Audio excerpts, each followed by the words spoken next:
Jago Monkey, how are you, sir? I'm doing pretty good, man. Good? Doing Are pretty you good. there, man? I mean, okay, Yeah. I didn't know if there was a lag. How are you, man? This is going to be a fun Well, show, man. oh hell yeah, absolutely, man. As always, of course. Yeah. Got another badass guest on, so I mean, it couldn't get any better, man. Well, I mean, it couldn't get any better if you had somebody other than myself, Otis B. Dreds, and yourself, Jack L. Monkey, man, now you live in Dreds. Dreds with no A, just how it's spelled.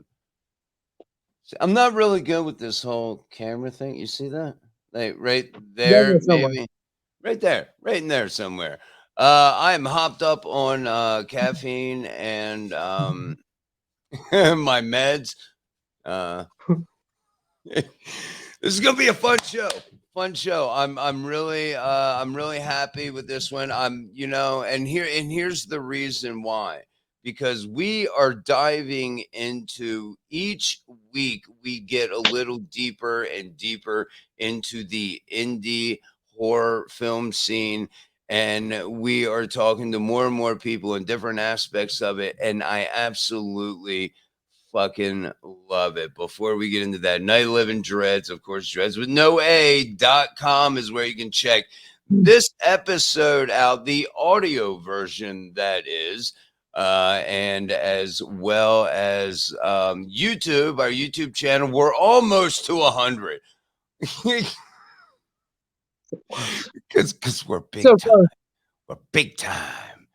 Big time. There we go. All we need is 100. But hey, if you go in there and you search Night of the Living Dreds, you'll find us. We have some people joining us. Who we got there? I got my old man glasses on. There, see that? Bradley, hello. Nice. Hello from Fremont, Ohio. Okay, I don't know how far that is, but I'm right outside Wright-Patterson Air Force Base. Welcome, neighbor. Jacob is here, and we have our good friend Tom from This Is Tom's World. This is Tom's World. This is Tom's World. No, sorry, that didn't work very well.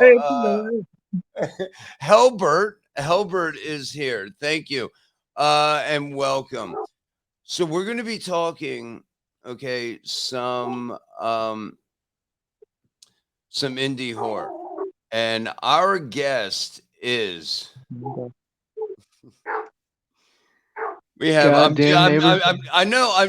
Who is it? What's going on? Do you have the Hounds of Hell behind you? What is happening? Fucking Hounds of Baskerville, fucking next door, fucking won't shut the fuck up.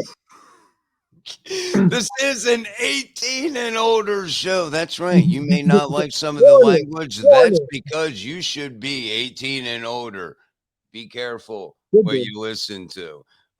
We're just going to bring him right on in. Mr. Dave Kerr, welcome to the Night of the Living Dreds. No, you are not the goaltender for the Montreal Maroons. That seems to be a popular search result in Google when I looked up your name to try and look at what you have done and whatnot, which we'll get into. But no, you are not the goaltender for the Montreal Maroons, are you?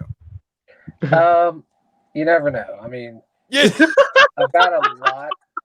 I do a lot of things on the side. So good. That's neither here nor there. Right. I mean, I may not be. But thank you for joining us, Dave. We're going to talk some indie horror. You have some indie horror, indie projects that you are actually in pre-production now. I think that one is the Go Away project, right? Yeah. That's in pre-production. And we got a lot to talk about. Just first of all, just tell us who the hell you are. How'd you get into the indie horror filmmaking? Were you a director first? Were you a writer first? Were you a producer first? actor. You've done it all. Where'd you start? I started with all of it, honestly. Started out in a band, and That's right right. I around forgot a musician. Sorry, didn't mean to leave that one out. right around the time that in the early 2000s, when YouTube started to become pretty successful, we started looking into making music videos just to get our music out there more. Mhm. And I teamed up with a friend from high school whose girlfriend was into horror photography, and we made this music video that was about Charlie Chaplin versus Nazi zombies. And we thought it was a great You idea. said obviously? Is that what you said? Obvious? So we'll get into that here in a minute. Go ahead. And well, it just made sense because it's a Charlie Chaplin's silent film, and that you Yes. can throw into a music video. Mhm. And so we did that. We had a lot of fun with that. And a couple years went by, and they kept pushing to do another one. And the second time, we're like, okay, well, let's make a little film out of it. Let's make a film and we can cut it into a music video. And so I started Right. writing the script, and the script started getting bigger and bigger, and eventually I just decided to make it a full length film.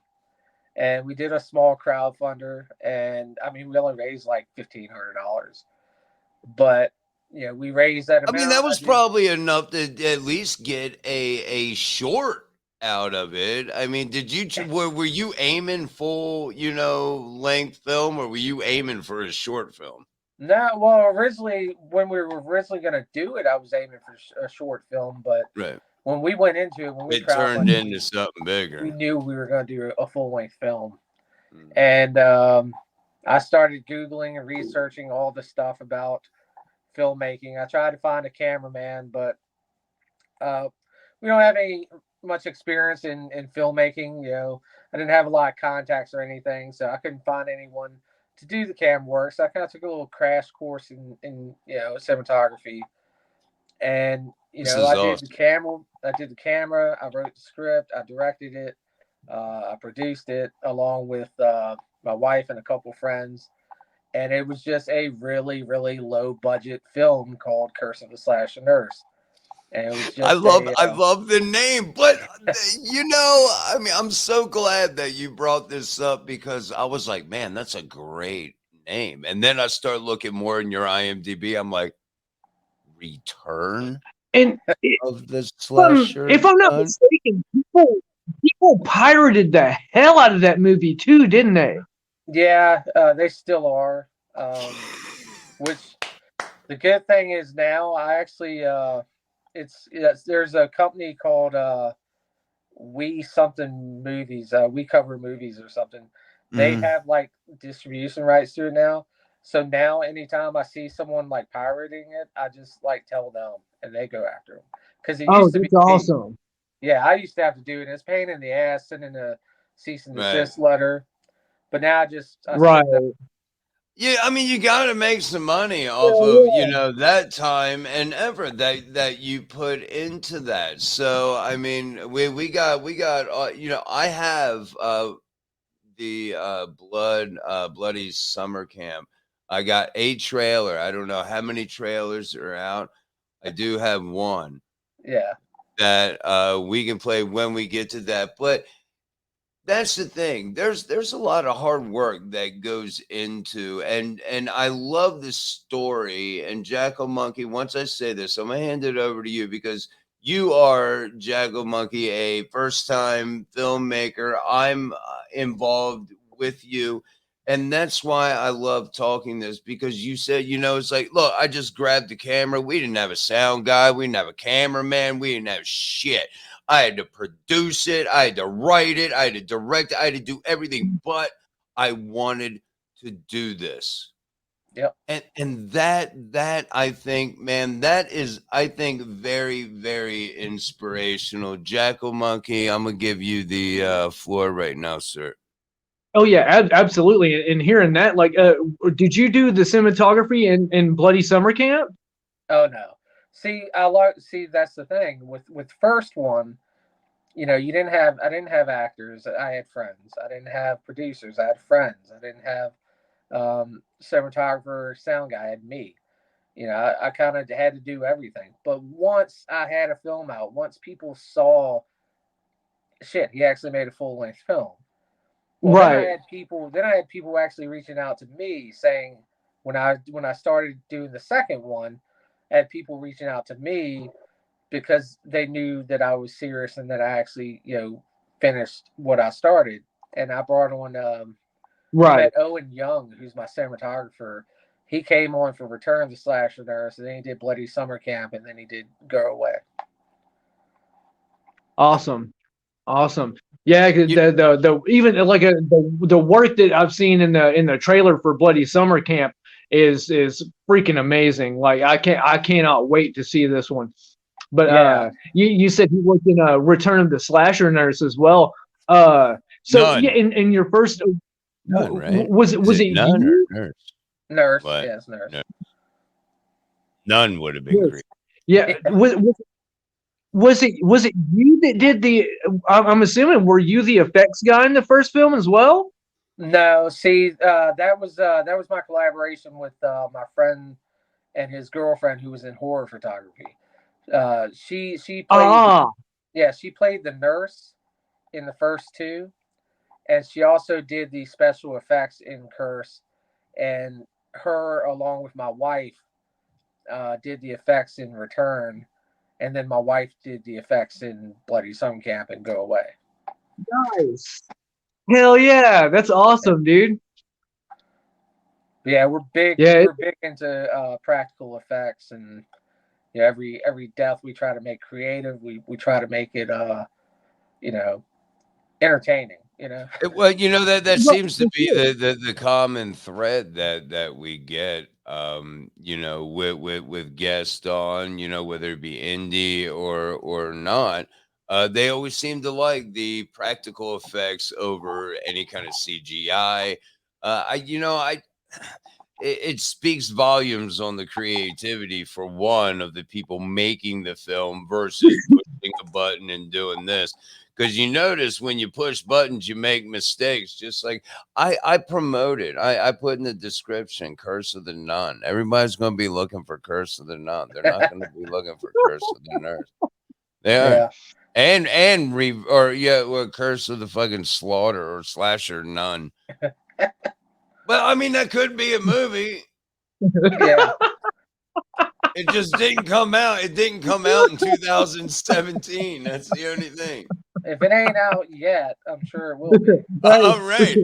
And I give you full rights to that, man. We'll talk after the show. I Oh, also have shit. lock on Return of the Slasher Nun if you need that.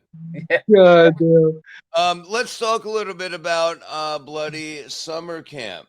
Bloody Summer Camp is a throwback. I see the Halloween shirt. A lot of people have commented that they love the shirt. I, in fact, do as well. I'm a huge Michael Myers guy, as you can see. I got the sweatshirt on. Um, you are a pretty much more of a slasher oriented guy. Is that kind of what got you in to be as less redundant of a question as possible? I mean, you're a slasher guy. Is that what got you into it? Yeah, it's kind of like I hear people ask a question all the time, like, "What was the first horror movie you've ever seen?" Mm. And it's kind of weird when I hear people answer that because I have no fucking clue. Right. I grew up with horror movies, um, so I couldn't even tell you the first horror movie I've seen. There's movies that I've seen that I remember that I can't tell you what the title of it is. I wish I knew. I've searched for because they're embedded in my memory. Yeah. And Right. growing up in the time that I did, the slasher films, the '80s slasher films, that's what was popular. That's what was out. That's what I grew up around, Mm-hmm. and I loved it. I always thought it was the best, especially some camps. It was in the '80s. It's the best killing spot. You're secluded. People go missing, and everyone just assumes they went on a fucking hike. Right. Right. You cut Right. one line, and everyone's screwed. It was the perfect setting, and the '80s just had all that nostalgia, all that, you know, kind of cheesy, even if it wasn't meant to be comedy. And when we did Kerr, it came off funny, which I think you get a little bit of that in at least the trailer that I have, that will play whenever you're done. yeah, I mean, you do. I love that throwback. I think that a lot of movies are being made that will take and they'll try to be in a time period, but yet there's certain details that aren't quite, fitting in the time period they're trying to portray. And I think that at least in the trailer that I have, I think you did at least a good job in this. yeah. Well, we had the huge benefit to it was a lot of it was the location. We got hooked up with this camp. And when we went there, we knew that we had kind of hit the jackpot because this camp looked straight out of the 80s. I mean, it really did. It wasn't run down, but it didn't look modern. I mean, the canoes looked like they were from the 70s. The locations, they all look pretty pretty downgraded as far as like technology, not looks. So that really helped. Because the location was a character of its own, being able to have that and not have to change too much in the background to make it fit with the 80s. And so that really was a big help. Oh, no, absolutely. I mean, especially, if you're on a fixed budget, you want to do as little rehab and whatever to any kind of location. Hell, I've watched some, makings of, with like Rob Zombie's film. We all know he's not hurting in the wallet much, you know what I mean? But he still will look for something that he can do as little rehab as possible. Of course, he went all out with the Munsters movie, building that whole thing. But at any rate, I got what is said to be the official trailer for Bloody Summer Camp. Are you good for me to roll this, my friend? We can roll it and then we can talk about it because I think everything that you have mentioned as far as the nostalgia and going back to the 80s slasher vibe, which I think you're really capturing. I'm sure we'll get to some points of view of what I'm thinking because I know you're getting some people going, "Oh, come on, yeah, whatever." Watch this. Check this out. No, I'm super stoked for this one, man. I'm super. And anybody that knows me that's watched the show knows that slashers are my bread and butter. Absolutely. I'm super fucking stoked for this. I'm super fucking stoked for this film. Bloody Summer Camp. Let's check it out.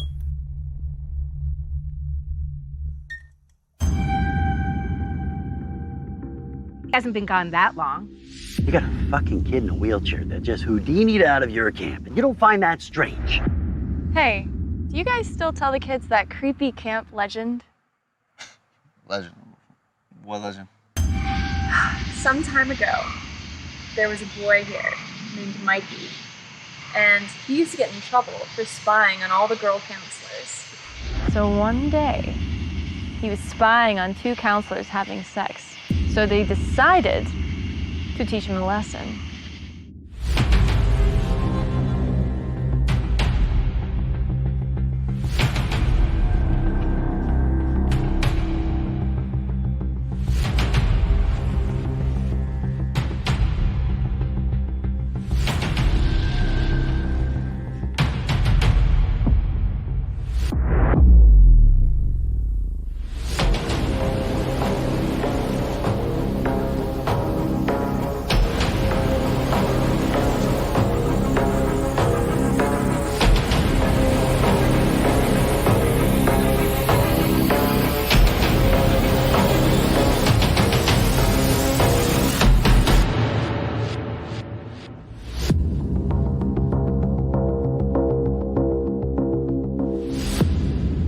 We always said there's no secrets between us.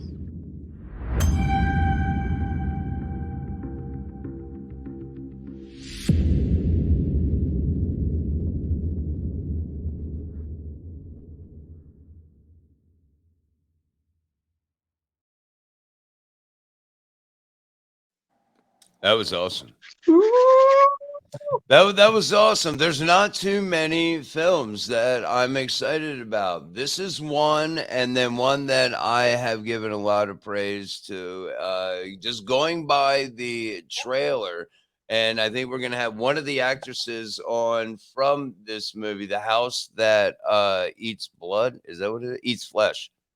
The House That Eats Flesh. Flesh. We're gonna have Lydia Manson on next week to talk about, you know, her project, and she's got some new things that I think she's working on as well. But dude, that is a complete throwback.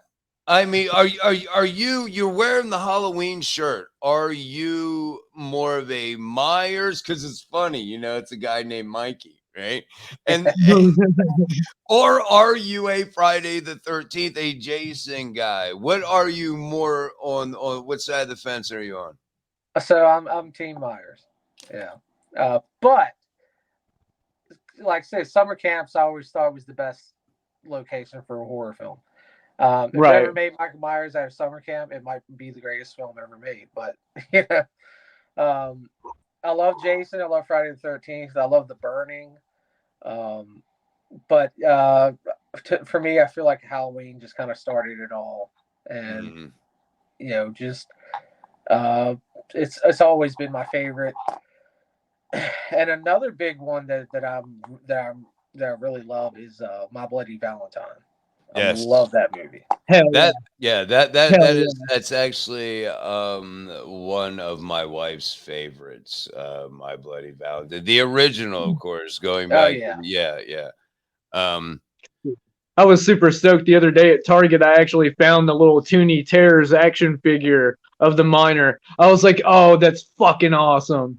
I had to get it. That is badass. That is badass. So let's talk about a little bit, whatever you can, you know, the concept behind Bloody Summer Camp. Obviously, it is a throwback to the 80s campsite slasher, the guy in the woods, whatnot.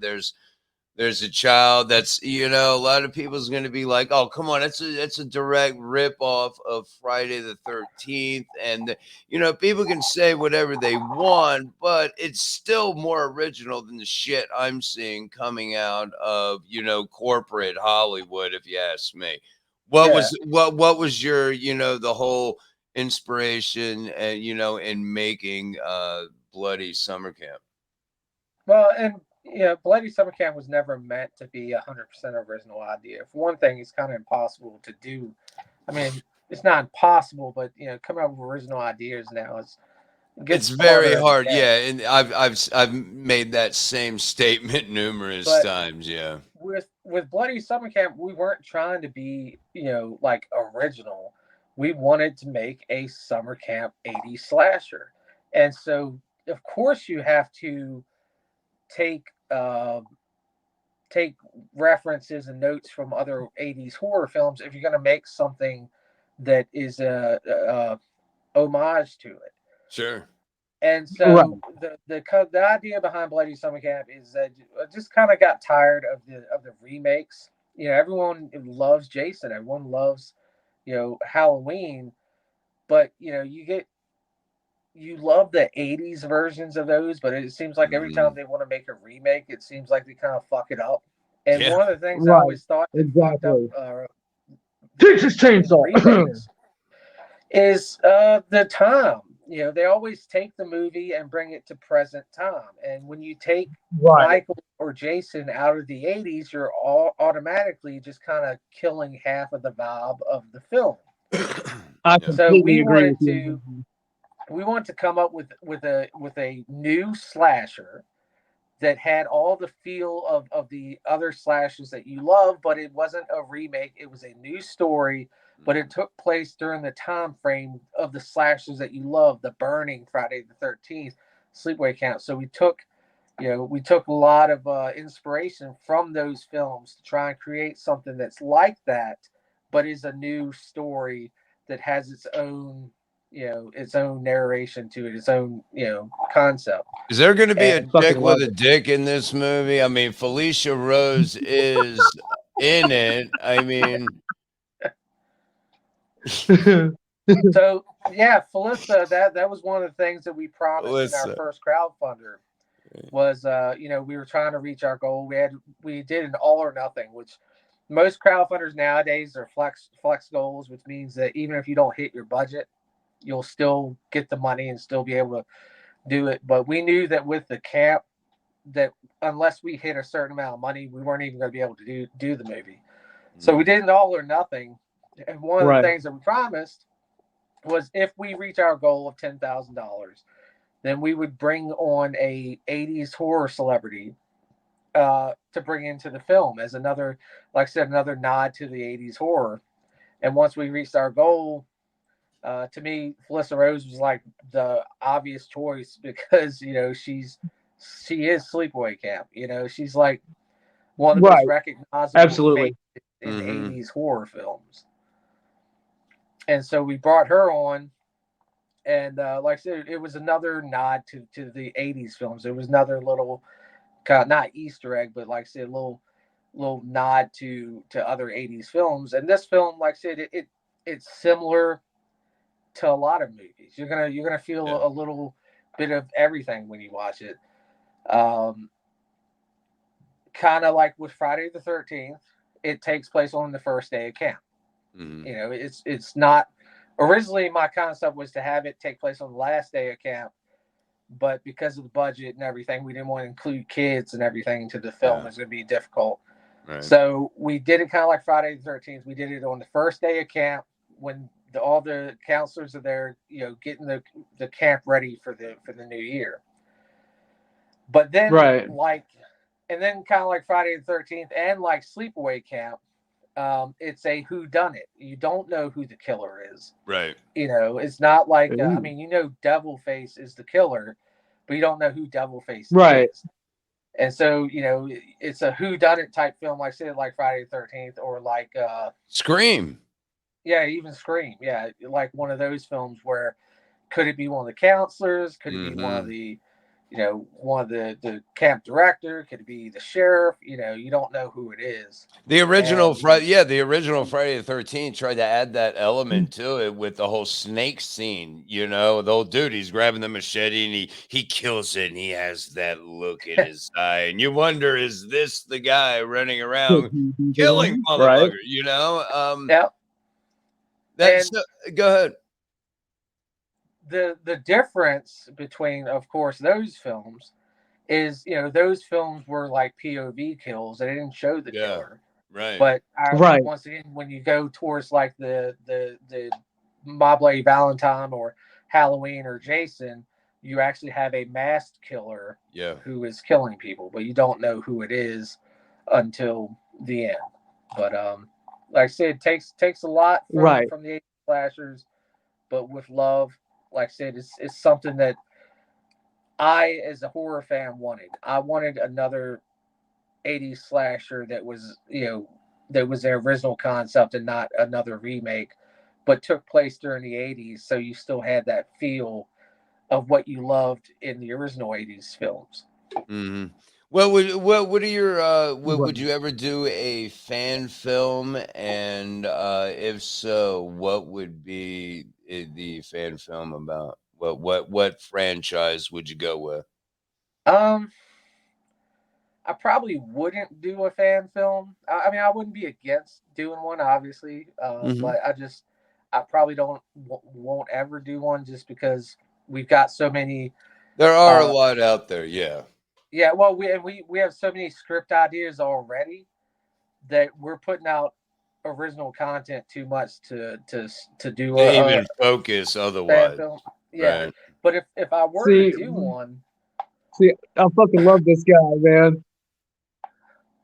I think it would. One thing that I think that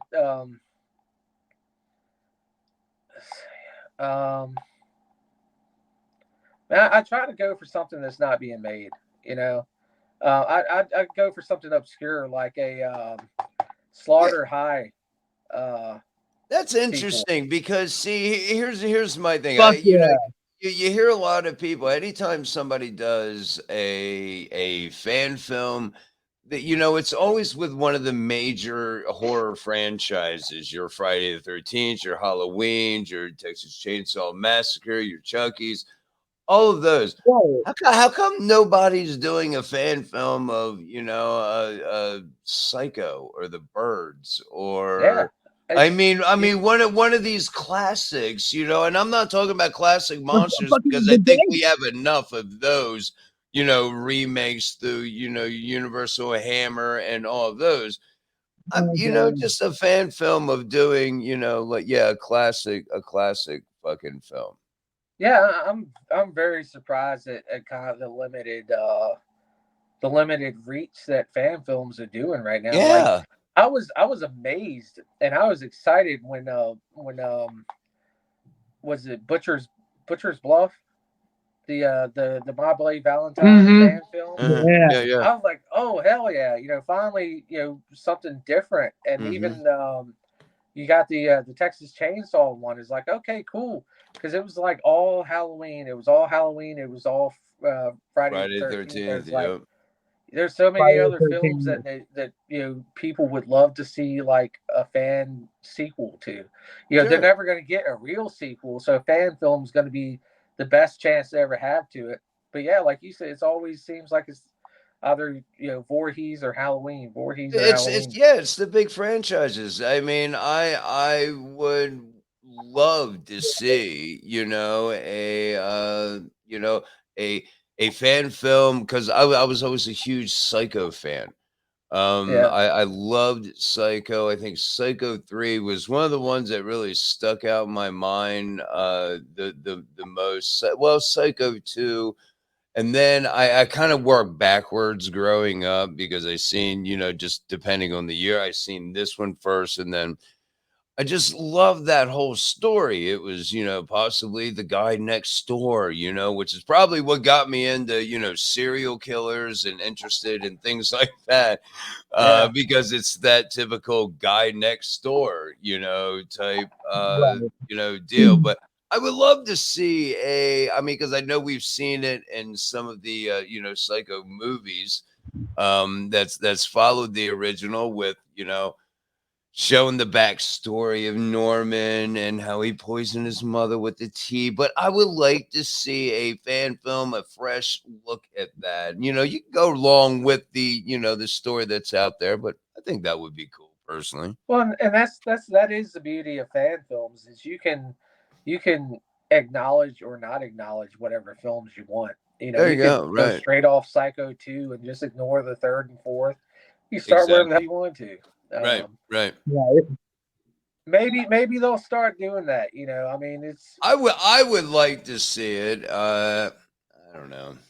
I'm sure at some point the Jason and Halloween fan films are just going to get played out. I think they already are, to be honest. And you know, I'm a fan of certain ones of them. There's some that I like. There's some on all, you know, different franchises. You know, some are good, some are not. Sorry. You know, I mean, that's just my opinion. Some people may like them all across the board, and that's their opinion too. Yeah, I mean, they're getting funded, so there's definitely fans. But and like I said, I don't have a problem with any of them. But like I said, I agree with you. It's kind of like I'm surprised that there isn't more films being targeted. And you don't even have to go back that far, as you know, you mentioned, you know, some of the, you know, maybe not so well known 80s slasher movies. Yeah, that would be that'd be interesting to see. What other projects? Let's see. Go Away. I think I got your. Yeah, we got. That's like a. That's like it looks to me like a home invasion type movie. Is that what that is? Oh yeah, it's kind of a mashup.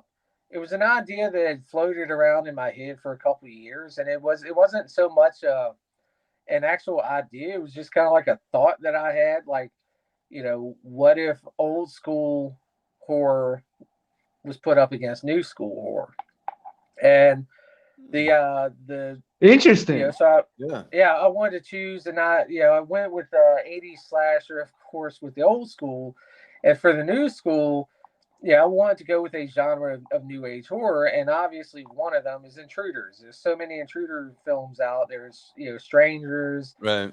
Purge, You're Next, Funny Games. It's its own kind of little like subgenre of new age horror.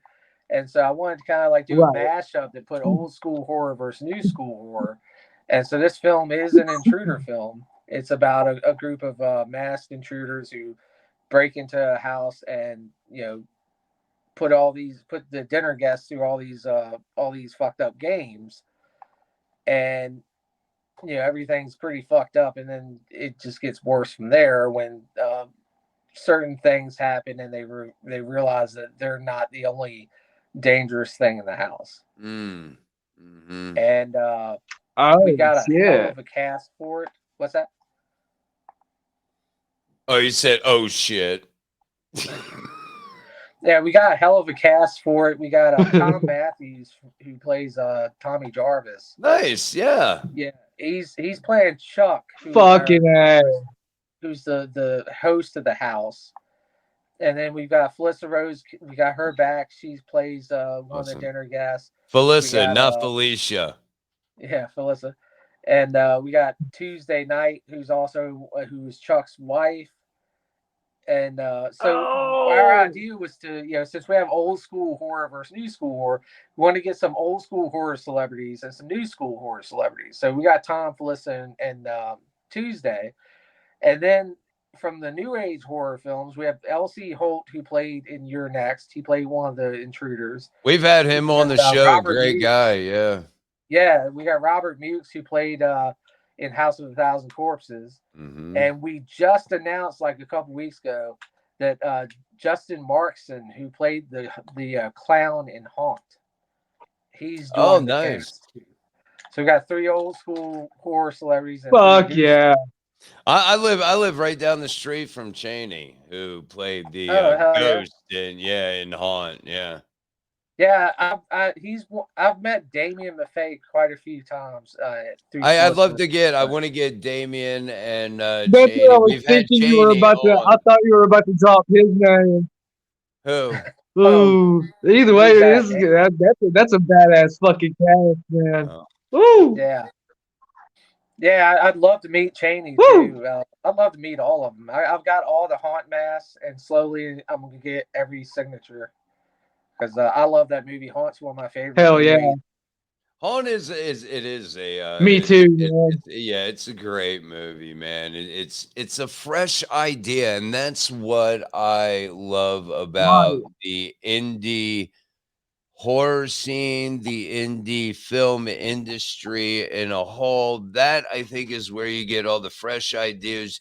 It allows directors, writers to, as we have talked about numerous times on this, show that it allows you guys to, just expand creatively, not have those, corporate, ceilings on you. You can only do this much. You can only do that much. No, as an indie filmmaker, you can go all the fuck out. And, just, you can distribute it yourself if you want. I mean, what's your thoughts on that? Is that is that going to keep you as an indie filmmaker, Dave? What's that? Being the creative, no ceiling on your creativity. Is that what maybe, I guess, enticed you to be a more of your, is that what you're looking for? Or do you want to get to a point where, you can make all the big bucks? No, I would love to stay indie, but be bigger than what we are now. Sure. No, absolutely. Yeah. We're in the sense of indie, we're probably like micro indie, So I would love to do bigger projects, but yes, I would love to stay indie because, like you said, indie allows the director and the writer to keep the story how they made it. I mean, you see so many fucking films that may have been good, but they're trash because they got interference from studios, like Fantastic Four. The new Fantastic Four, right? Films like that, where the directors swear that they had a good film, but it's trash because of what the studio did to it. And so yeah, I don't ever want to be at that point where someone is able to take a good film and just trash it. So pick it apart to where they can make all of the profits and basically take people a kick-ass R-rated film and make it PG-13 and cut out all the good parts. Exactly, just because they want to make more money out of it. And because they're trying to target a certain audience or whatever. And I've been asking that a lot of some indie directors and those involved in the industry, if that is like their goal, just to get to the top of that indie industry. And I like what you said, it does need to be bigger. Because a lot of us, as you had mentioned earlier, Dave, with all the remakes and reboots and all of that, I mean, you're really running this through the fucking mill right here. I mean, you're really wearing it out. I think what you have in indie filmmaking are fresh ideas. You have new ideas, fresh looks at maybe older ideas, because like you said, you can't make an indie horror film without taking away from some of the things, especially the director. All directors, all filmmakers are going to take away from what inspired them. So you're always going to get some of that involved. But if you're tired of what you're seeing in big corporate Hollywood and you're all that regurgitated bullshit, indie filmmaking is where you need to be paying attention and where you need to be showing your support. And I'm gonna tell you what I've seen, we are in no way getting any kind of sponsors from Tubi, although I would so much like to be, because but I mean they have a really good selection of independent horror over there on Tubi. A lot of things that I've never seen.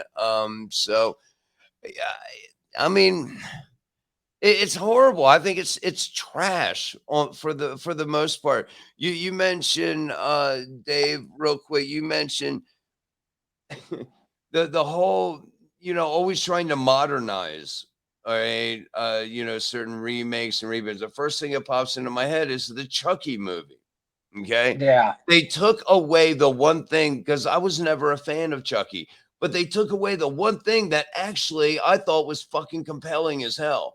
And that was the fact that a serial killer's spirit embodies a child's doll. I love that premise. That's the only reason I like the first movie. Then they could turn around and do a remake, and now everything is fucking AI. And now you've taken away the one thing that I actually loved about the first one. They only, I'm telling you this, I guarantee this is why. They only did that because of advertising. There's no doubt in my mind. Had they, that movie should have been called Buddy. Mm-hmm. The fucking doll was called Buddy. It was. It should have been called Buddy, but it more resembled toy soldiers or small soldiers rather than Chucky. But by calling it Child's Play, you automatically have built-in marketing where all these people know exactly what the film is, and they don't have to do nearly as much marketing. Versus if they called it Buddy, they'd have to pay millions in advertising to try to get you to figure out what the fucking movie's about and make you want to see it. Right. If they name it Child's Play, there are people that are just going to watch it because it's a Chucky movie. Yeah. Right. And that's the only reason. It's sad, but that's the only fucking reason they called it Chucky. That makes sense. And it didn't even, you're right. They did call. I completely forgot because it had been so long since I had seen this, but they did. I didn't even watch it. I refused to even watch it whenever I found out that he wasn't a voodoo killer trapped in a doll. I was like, what? It's a. I was like, I'm not even gonna watch it. Like you, like I was. That's the whole reason I even liked him. Yeah. Yeah. I watched it and I was like, oh my God. I mean, it's not good, but as far as a Chucky movie, it's shit. Oh, like no, it's horrible. If it wasn't a Chucky movie, it still wouldn't have been a very good movie because the script wasn't very good. The doll didn't look like a doll. It looked like bad CGI, which is weird. Yeah, you look know? like a Disney it didn't character. look like a doll. It looked like fucking a Pixar fucking character. Yeah, I was gonna say, yeah, Disney character or some shit, right? See, that's so bad. That's so bad. Jeez.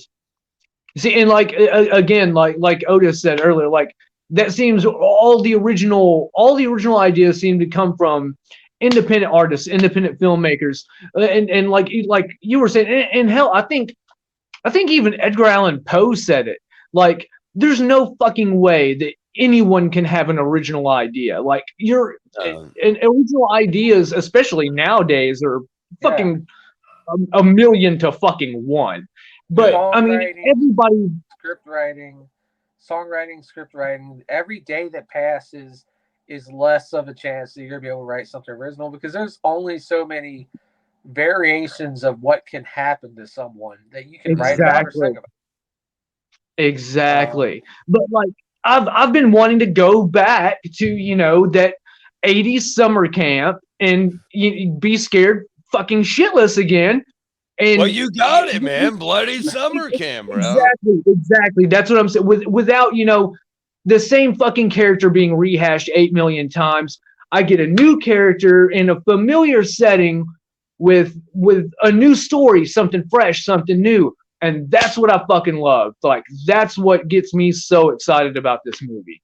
Because it is kind of, Dave, isn't it? Also, in a sense, like it's actually good marketing too. I mean, your idea, it does take you back to that. It is something like you just said, Jacko Monkey. It's something recognizable. It's a recognizable scenery in a movie, but there's fresh faces, so it's a different thing, quite possibly, but yet all the same. At the same time.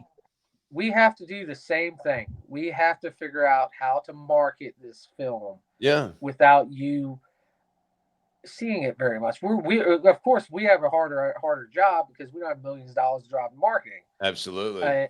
So what do? I name the fucking film Bloody Summer Camp because you're gonna know exactly what the fuck it is before you even watch it. You hear that title, you're like, exactly. I know what that is. I know I want to see it. My ideas for marketing are to make the title as obvious as possible, so that you know what you're walking into. With Bloody Summer Camp, and 80s nostalgia. Everyone's been had that kick on 80s nostalgia, and it played into that. Because you got to give people what they want. And that's how we got budgeted. That's how we got a budget. Because we gave people something they were looking for, something they were wanting. You played into the demand and whatever of the market, right? Yep. And so like the benefit of indie horror is every film that I've made has been a film that I've wanted to make. And, I haven't had to make something that I didn't want to make because a studio told me to, or because, this or that. I made Bloody Summer Camp because after I made Curse and Return, I decided that I was either going to take a year break because it takes me an entire year to do a film because I do, most everything. I edit, I do all that. Oh, I'm sure it's absolutely exhausting. Yeah. And so it was like I was either going to take a year break or I was going to do a passion project. And I was like, I really want to do a summer camp slasher. And honestly, I didn't think that we were going to get funded because I'd never raised that much money before. But I was like, I'm gonna go all in. And if we don't get funded, then I'll know though that we just didn't reach it not because of effort, but because it just wasn't meant to be. Right. So we went out, we filmed the Pitts trailer, we found the camp. We did all that, and we pushed that fucking crowdfunder as hard as we could, and we reached our goal. And we made Bloody Summer Camp, and then after Bloody Summer Camp, we gained a following of people that that started following us because of Bloody Summer Camp. They liked what we were doing, and so then it was like, okay, well, the next thing I want to do is I want to do a horror mashup. Like, so what would I as a horror fan want to see? I want to see a horror mashup, old school versus new school. And that's what we're doing. And you that know, that's a really fresh idea, because we have seen the only thing close to that we've seen, old school and new school, is the Freddy versus Jason. And you could call Jason as your old school and Freddy as your new school, only coming out in the the late 80s, early 90s. And of course, Jason being much earlier. Is Tomas, I don't know, is Bloody Summer Camp out? You knew that was coming up. Yes and no. Basically, no. I mean, I have this in my hand, is Bloody Summer Camp is out. But this was for the crowdfunders. This was for the backers. Because of distribution, we're not allowed to sell these until they distribute it. Because if we started selling these in public, then distribution's not going to want it, because we've already started selling. So gotcha. In order to distribute this, I have to wait until they put it out to sell this film. So it's out for the crowdfunding backers, and it is playing at some horror conventions and stuff like that. It just played at New Jersey Horror Con last month. Oh, awesome. But as far as being out to the public, it'll probably be March, I would imagine, because I'll probably get everything done and sent to them by the end of the year. And they said 3 months before it's out. So I would imagine it have a March release. Awesome.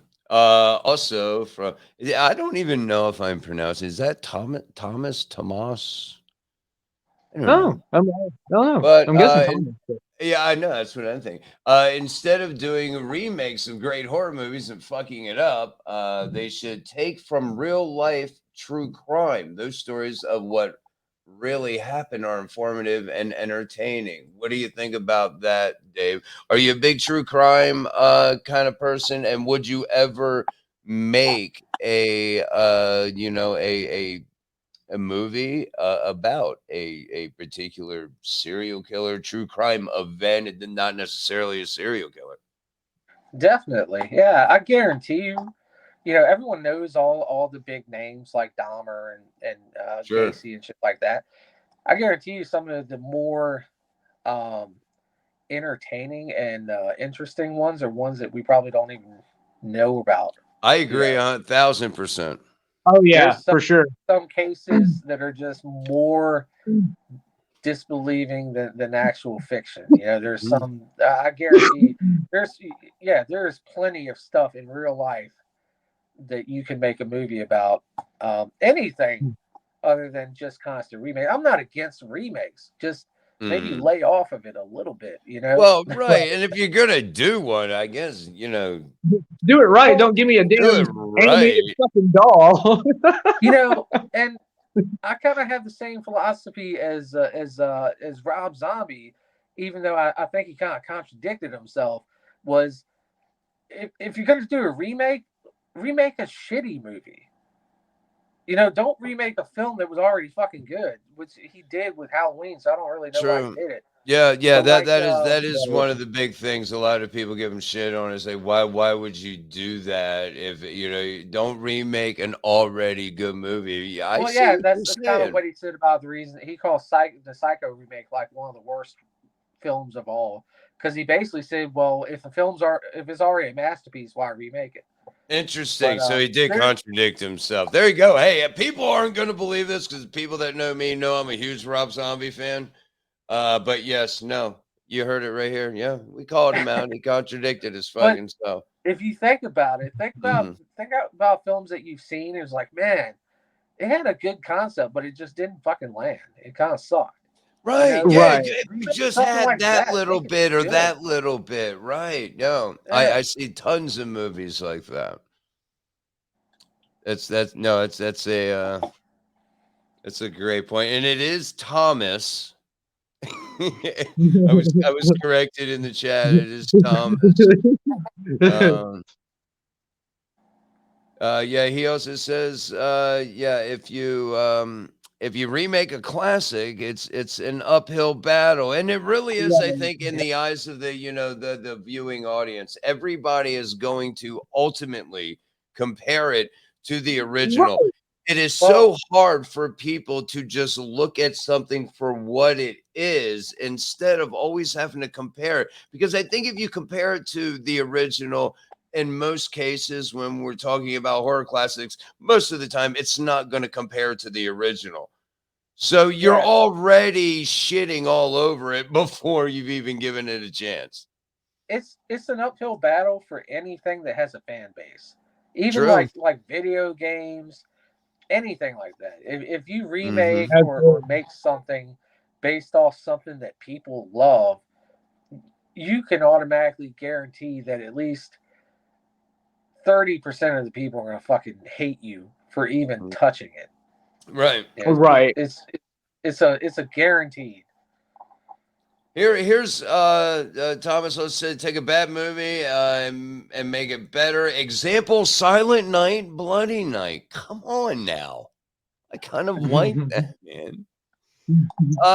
Dave, do you have we are in that season. We got about 4 or 5 minutes left. We are in that season. What is your favorite Christmas horror movie? What would you recommend? Maybe one that maybe isn't so known. I don't know if you have one of those in your memory bank, but even if it is one that we've all heard of, what is one that you watch every year? One of your favorites? Yeah, I don't have anything obscure. I mean, I've seen some decent obscure stuff recently that I'd never seen before. As far as Christmas goes, but as far as Christmas goes, I mean, I'm a huge Silent Night, Deadly Night. The first one, Garbage Day, doesn't. That's the original. The original. I love that film. I thought it was great, and it's just one of those films that I remember from my childhood. So it's always going to be like that's always Christmas to me. Is watching that, and then Black Christmas, classics like that. Hell yeah. Jackal Monkey, what is what's one of your favorites that you always seem to watch every year in the form of Christmas horror? Yeah, ever since I'm good friends with Adam Marcus, so I mean ever since Secret Santa came out, that's been one that we watch every year. And then I stumbled upon the Silent Night last year, and that was the one that was based off of I guess it was loosely based off that guy that dressed up as Santa Claus and killed his family with the homemade flamethrower. We did a show about that. Yeah. I like that one. I thought that it had Malcolm McDowell in it. I remember that one. I thought that one was really good. I enjoy that one. Okay. All right. Yeah, that was an interesting take. I thought so as well. I'd have to say, man, I mean, you guys were all on the same brainwave here because I'm thinking one of my favorites that I think we watch every year is Krampus. I think that it's funny. I think it's entertaining, and it's just a fun movie. But if you want something that maybe you haven't seen or don't know a whole lot about, I would suggest a Christmas Horror Story. Check that one out. That is kind of like Krampus and Santa Claus battling it out. It's got a lot of little twists and turns. Pretty good. I think you'll be pleasantly surprised if you haven't seen that one. With that, man, hey, I'm gonna end this. Hey, Dave, thank you so much for hanging out with us, man. Don't hang up though, because we're gonna say goodbye. I want to say goodbye to you off the show. But I really, we love talking. We've kind of changed the format of the show a little bit to focus more on the indie film industry, because that's where we're seeing a lot of the creative original ideas. And I want to thank you for doing what you do in the film industry, in the indie film industry, bringing those new fresh ideas to us, and then taking the time out, man, and talking with us. We love to have you back, and you know, especially when all the, you know, when these movies, you know, drop, when these projects drop, let us know. We'll definitely promote the hell out of it, man. I appreciate your time. Hell yeah, man. Couldn't do it without the support of contributors and also people like y'all who help us get this stuff out to other people. So we definitely appreciate it. And that's what we try to push that on the Facebook group, Night Living Dreds, the Facebook group. We push that a lot.